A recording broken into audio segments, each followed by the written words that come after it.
tangan yang meriah untuk Ari Lasso dan juga Regina dengan lagunya Aku dan Dirimu. Masih banyak nanti lagunya. Kami yakin yang di festival ini bakal lompat-lompat ya nanti ya teman-teman ya. Mana suaranya coba, tepuk tangannya mana? Luar biasa, rame sekali ya Andro ya. Mungkin kita akan sedikit berbincang dengan Bang Rocky Gerung kembali ini. Belum tuntas tadi. Belum tuntas yang tadi Bang Rocky. Bang Rocky, kalau kita ingat sekarang ini tanggal 14 Februari. 1 tahun lagi bertepatan dengan pemilihan umum Bang, pemilihan presiden.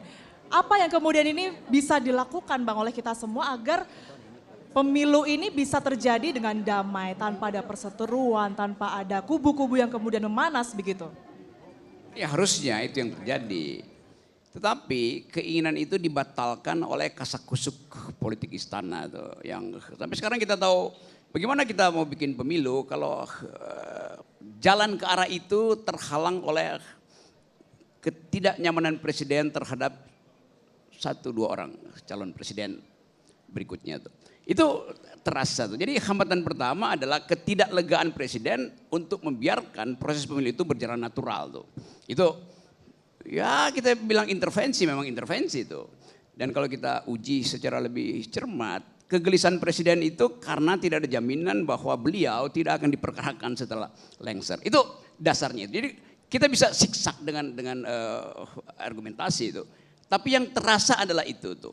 Jadi kita akan masuk di dalam kegelisahan demi kegelisahan. Kita nggak tahu di ujungnya apa sebetulnya. Seharusnya hari-hari ini udah selesai kan. Anies calon presiden, Ganjar calon presiden, Prabowo calon presiden. Tapi itu nggak bisa kan. Yang lebih absurd lagi, ini koalisi itu entah apa isi koalisi itu. 2 jam kemudian berubah tuh. Ada survei, Anies tinggi, Prabowo mendekati, Ganjar ada di sini. Ya tapi itu kan hasil survei yang bisa dibatalkan ketika koalisi berubah tuh kan. Jadi siksak di antara mereka membuat rakyat merasa ini nggak ada yang serius tuh. Karena itu saya lagi merancang gerakan LBP itu. Kalau sekarang memang konteksnya masih bakal calon presiden Bang. Kita tunggu nanti Iya, sampai saya mau bulan bikin September LBP, ketika Liga mereka Boykot sudah. Pemilu. Oke, baik. Bang Rocky, tapi sepertinya kita juga harus memberikan ruang Bang. Karena banyak narasumber yang ada di bawah Bang Rocky. Ditahan dulu Bang Rocky, ditahan sejenak. Kita kasih ruang kepada Yohana Gabriela rekan kami dengan narasumber yang sudah bersiap di bawah. Ya baik Andro dan Tiara, saat ini saya sudah berada di tengah-tengah tamu undangan yang juga mereka sering menjadi narasumber TV One bahkan bisa ratusan kali begitu ya. Selama TV One bersiaran di umurnya ini yang ke-15 tahun. Pasti di antara mereka juga banyak sekali cerita-cerita menarik. Tapi kalau kita tanyakan satu-satu, habislah sudah jam kita bersiaran pada HUT kali ini. Dan di sini di samping saya ini pas sekali sudah ada salah satu tamu undangan yang sering jadi narasumber kita, Pak Effendi Ghazali atau kita akrab panggil Bang Ege. Ya. Bang Ege, Ya, selamat ya, malam ya, Bang Ege. malam. Bang Berdiri Ege, nih ya. Ya. Bang Ege, Ya. kira-kira udah berapa ratus kali diundang di TV One nih Bang? Ya 900 kali kurang 1 barangkali. Ya, ya. Luar biasa Bang Ege. Nah Bang Ege juga ternyata katanya pernah menjadi host TV One, bener gak sih Bang? Iya, iya, pernah ada 2 acara ya, kalau nggak salah saya, Suara Rakyat dan Negeri Setengah Demokrasi pada waktu itu. Oke, Ya. luar biasa. Bang kalau gitu ini kan kita pengen menjadi berbeda nih Bang. Boleh ya nemenin saya co-host. Saya pengen tanya dulu nih tapi sebelumnya nih ya Bang. Bang Ege ada pengalaman menarik gak sih ketika menjadi narasumber TV One terus ada acara debat mungkin bersama salah satu narasumber Oh, di iya. sini begitu? Iya. Ada Bang, ini tentang apa bisa diceritakan Bang Jadi Ege? supaya saya tidak menambah adegan yang tadi, saya mau menyampaikannya dengan mengutip nama-nama acara TV One. Karena kan lagi 15 tahun perjalanan TV One menuju Indonesia Bersatu. Misalnya, kalau tadi Bang Luhut ya yang tadi menyampaikan sambutannya itu seperti acara ragam perkara. Oh, artinya semua perkara diurus begitu ya, ragam perkara. Begitu ya, itu misalnya. Jadi kita bisa bertanya apa saja kepada Bang Luhut misalnya. Kalau Pak Menteri Bahlil ini kabar dunia. Jadi dia memikirkan mengenai investasi. Ya investasi yang masuk ke Indonesia dari segala penjuru dunia. Masih ditambah dengan penundaan pemilu waktu itu sedikit ya. Saya nggak tahu sekarang masih lanjut. Oh, iya, Pak Dokter. Apalagi kalau Datuk Kardi Ilyas misalnya, ini seperti acara Indonesia Plus dan Documentary One. Oh, jadi ini kan segala pengetahuan berjalan lah, kamus berjalan tentang pers Indonesia. Bahkan bisa dengan tenang, wawancara Bapak Presiden juga bisa. Hanya satu waktu itu yang saya harap beliau juga bertanya ke Bapak Presiden. Kira-kira menurut Bapak Presiden kapan ILC bisa tayang lagi misalnya gitu ya. Enggak apa-apa kan? Enggak ada urusannya dengan Bapak Presiden, enggak ada urusannya dengan Bapak Presiden. Bang, coba yang sama yang di sebelah abang Oh ini iya. gimana nih Bang? Oke, dia dibisikin. Kalau yang dengan sebelah saya, ini seperti film spesial. Khususnya film pengkhianatan G30S PKI. Diputar setiap tahun kan? Dan Bapak ini selalu mengulang-ulang, kita harus hati-hati terhadap pengkhianatan G30S PKI. Pak Yusuf Kalla yang terhormat, ini seperti acara TV One gitu ya, kalau kita bertanya jawab, fakta judulnya. Oh, fakta itu ya, itu acara yang menceritakan tentang fakta-fakta yang ada. Misalnya itu LRT, sebetulnya per meternya rugi berapa begitu, faktanya yang buka Pak Yusuf Kalla misalnya. Ya, tapi teman-teman ini dong, teman-teman LSM juga perlu dong, misalnya ada Haris Azhar. Wah ini bagi saya tetap seperti acara Manusia Nusantara. Oh, dia juga Saur masih ada di situ ya. Bang Saur kapanpun juga aktivis penggerak anti korupsi ini menyibak misteri. Wah. Teman-teman PDI Perjuangan yang sering kita wawancari Pak Panda, terus kemudian ada Andreas Pereira. Ini sekarang ini dalam kondisi menunggu perempuan bicara, betul ya? Menunggu perempuan bicara. Kalau ketua umum sudah bicara, baru mereka berbicara. Kalau ada tadi Bapak AHY, Anies Baswedan, dan kemudian Ganjar yang mungkin tidak bisa datang, mungkin judul acaranya Kabar Arena. Setiap hari ditanya elektabilitasnya gimana, naik atau turun. Enggak, mohon maaf saya boleh izin ke kedua yang ini terakhir ya. Pengalaman saya secara khusus, Prof. Mahfud MD tentu saja catatan demokrasi. Iya ini ya. Mulai dari kemeja putih yang gak jadi, sampai kemudian semua perjuangannya tadi ya. Mudah-mudahan sampai Kanjuruhan juga, ada juga kadang-kadang membahas tentang sinetron, ada juga ya Pak ya. Kemudian Kanjuruhan, ini sedang akan ada KLB, PSSI. Mudah-mudahan Pak, kalau ada satu orang saja yang memberikan uang, atau ada yang menerima uang, Bapak teriak juga Pak. Kita lapor ke FIFA Pak, setuju Bapak ya? Oke, nah Rocky Gerung. Ini teman saya, Pak Ali Mokhtar Ngabalin juga teman saya. Yang menarik tadi adalah data dari Bapak Presiden yang dia kutip tentang hasrat bercinta itu saya yakin betul bahwa dia berbicara sesuai fakta. Karena ada Ari Lasso yang waktu itu konser bersama Dewa, terlihat ada potongan gambar Bapak Rocky Gerung ada hasrat sedikit waktu itu. Ada yang merangkulnya waktu itu. Saya membuat khusus di media sosial buat dia. Saya bahagia semoga hidupnya lengkap. Karena dia sudah melakukan dia adalah trendsetter buat e-talk show di Indonesia. Jadi orang sekarang berbicara tentang talk show elektronik itu, standarnya adalah Rocky Gerung. Kurang lebih seperti itu ya. Luar biasa, Sama-sama, terima kasih terima Bang kasih. Ege atas waktunya, luar biasa sekali menjadi co-host, ini keren sekali ya Bang Ege ya. Sama-sama kita. Oke, selanjutnya saya akan menanyakan kepada salah satu petinggi TV One, karena TV One ini tidak bisa berjalan selama 15 tahun tanpa petinggi FIFA yang satu ini. Halo, selamat malam Pak Anin, gimana kabarnya Pak? Boleh silahkan diambil mic-nya Pak Anin. Ini kita melihat perjalanan TV One selama 15 tahun ini, Bapak memandangnya seperti apa Pak? Ya, saya masih ingat dahulu waktu 15 tahun yang lalu itu diluncurkan di istana. Karena waktu itu TV berita hanya satu. Jadi kita berpikir baguslah kalau ada satu lagi biar bisa menjadi inilah alternatif. Nah sekarang sudah 15 tahun, alhamdulillah TV One terus berkembang. Dan terima kasih dengan bapak-bapak, ibu-ibu di depan saya, senior Pak Yusuf Kalla, Pak Mahfud, tentunya Pak Karni dan Pak Rocky Gerung, dan teman-teman yang hadir. Dan saya lihat memang ya menuju kepada tahun-tahun demokrasi, biasanya TV One itu menjadi sorotan. Dan mudah-mudahan bukan saja sorotan tapi bisa membawa manfaat. Tapi sekali lagi terima kasih kepada pemirsa Ya mudah-mudahan TV One bisa lebih baik lagi.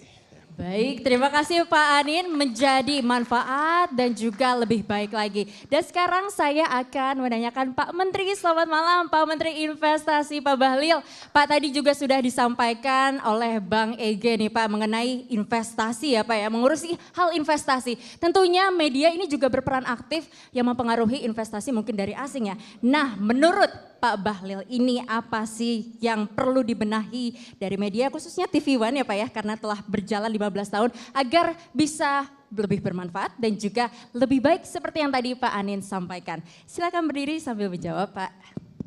Saya pikir karena saya bukan owner dari TV One, jadi duduk aja. Kalau Bang Geje tadi karena mantan penguasa TV One, Mas Anin pemilik TV One, kalau saya ini kan pengikut TV One, jadi duduk aja. Jadi kita tahu di saat berdiri dan duduk. Yang pertama saya ucapkan selamat ulang tahun TV One yang ke-15 ya. Karena kita tahu bahwa pada 2007-2008 itu terjadi persaingan salah satu TV yang kemudian lahirlah TV One dan ada 2 TV yang sangat berpengaruh untuk berita politik. Mungkin ini juga cikal bakal lahirnya Kampret dan Cebong itu kali. Nah, jadi jujur saya katakan bahwa tidak bisa dipungkiri polarisasi yang terjadi itu kontribusi TV One besar juga. Itu sangat besar. Jadi kalau kayak Pak Rocky Gerung tadi menyampaikan tentang, ini Pak Rocky ini senior saya, tentang 1 juta PHK, 2 juta kawin, ini imajinasi yang berlebihan juga. Kenapa saya katakan? Ketika kita bicara investasi, tadi disampaikan di 2021 investasi kita itu cuma 901 triliun. Itu COVID. 2022 Bapak Presiden memerintah kepada kami untuk investasi harus naik 1.200 triliun. 1.200 triliun itu sebagai salah satu syarat untuk pertumbuhan ekonomi kita di atas 5,3%. Alhamdulillah kita mampu merealisasikan sebesar 1.207 triliun. Dengan penciptaan lapangan pekerjaan langsung itu 1.300.000. Itu untuk di luar hulu migas dan sektor keuangan. Tapi kalau dari UMKM itu penambahan ada sekitar 312 triliun dengan penciptaan lapangan kerja 6 juta. Jadi Bang Rocky yang 1 juta di PHK kami mungkin datanya itu benar. Tapi juga dilihat bahwa berapa lapangan pekerjaan yang kita ciptakan pada sisi ini. Itu satu. Yang kedua, bagaimana ke depan? Menurut saya ini tahun yang paling tantangannya berat. Tahun 2023. Kita akan masuk pada tahun politik. Kelaziman tahun politik itu terjadi wait and see. Kondisi ekonomi global yang memang hari ini kita akui belum pada posisi pulih. Artinya potensi resesi masih ada, tetapi kedalamannya yang perlu kita jaga. Apa yang bisa dilakukan ke depan Indonesia? Satu aja saya minta medianya. Kita harus, kalau dari kacamata investasi nih, kita harus meminimalisir tema-tema yang membuat kita pecah sendiri. Jadi kampret, cebong ini saya pikir sudah kita stop. Cari narasi lain supaya stabilitas politik kita itu bagus. Siap, Karena Pak. kalau stabilitas politik kita bagus, investasi akan datang, penciptaan lapangan pekerjaan terwujud dan ekonomi kita bagus. Siapapun presidennya nggak ada masalah. Jadi saya mau klarifikasi tadi Pak Rocky mengatakan sedikit, Pak. bahwa istana seolah-olah tidak setuju dengan calon A, calon B, calon C. Istana tidak mengurus calon. Baik. Yang istana mengurus adalah kesejahteraan rakyat. Calon terserah Pak Rocky mau taruh siapa, bebek, ayam, kuda, nggak ada masalah. Terima Ya, makasih. kasih Pak Bahlil. Pak Menteri terima kasih atas jawabannya luar biasa. Dan saya akan kembali ke meja ini pemirsa. Di sini Pak Gatot, selamat malam. Bapak ini selaku pernah menjadi Panglima TNI, betul ya Pak ya? Pak, selama TV One berjalan 15 tahun tentu Bapak pernah juga nih diundang di TV One. Kira-kira acara apa nih yang paling terbenak yang pernah Bapak hadiri, yang mungkin sampai sekarang ini tak terlupakan menghadiri acara tersebut Pak? Terima kasih. Boleh berdiri Pak? Terima kasih. Mudah-mudahan jadi pemilik TV One, jadi berdiri ya Pak Bahlil. Baik, saya pikir waktu saya menjabat sebagai Panglima TNI dan bersama-sama dengan Kapolri, waktunya saya lupa, tapi saya lihat ratingnya sampai ke 4 juta angkanya itu sampai sekarang. Itu yang paling berkesan. Terus ada pengalaman yang kayak, gimana nih Pak? Bukan hanya diundang saja, mungkin pada saat datang nih, ada kisah-kisah menarik, ini bisa sampai 4 juta, ini ceritanya kenapa Pak? Pasti ada sesuatu di sana kan Pak? Ya, saya hanya mengingatkan saja bahwa perkembangan ke depan ini akan sangat berbahaya bagi negeri kita ini karena bukan karena apa, karena kekayaan yang dimiliki oleh negeri kita ini menjadi sangat menarik bagi seluruh dunia. Yang saya katakan tentang proxy war itu yang sekarang ini sebenarnya saya sedih karena ada 13 ancaman yang saya sampaikan semuanya terjadi pada hari ini. Gitu. Dan menindaklanjuti sama apa yang Bang Bahlil sampaikan tadi, bahwa ke depan ini seharusnya untuk bisa mewujudkan persatuan, harus ada sama-sama, kalau bangsa ini sama-sama mengalami ancaman, itu akan bersatu. Ada suatu hal yang membuat saya khawatir. Bank Dunia menjelaskan bahwa ada 4 permasalahan yang membuat negara ini bisa bubar.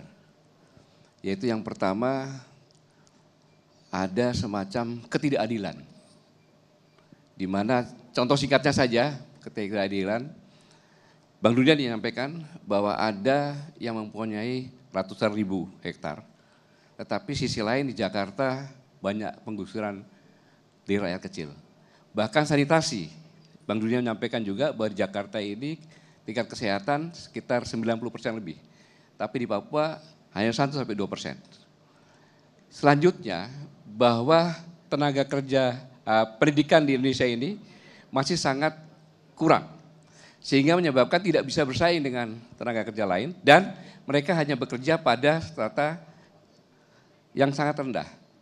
Inilah yang menyebabkan mayoritas hanya untuk bekerja, mencari hidup, dan bertahan hidup agar tidak mati. Nah, inilah menyebabkan di Indonesia ini ada yang bisa menikmati surga Indonesia, tapi lebih banyak lagi yang menikmati neraka Indonesia. Bank Dunia mengatakan ini, dan selanjutnya juga yang menjadikan lagi bahwa uang yang beredar ini, ya dari pemerintah yang diedarkan, tidak sampai ke bawah. Karena yang bawah tidak punya peluang, mereka tidak punya aset bankable untuk pinjaman ke bank. Sehingga mereka ya hidup begitu-begitu saja. Dan inilah yang menyebabkan ada oligarki. Sokrates mengatakan oligarki itu adalah perbandingan antara 1 orang dengan 1.000 orang.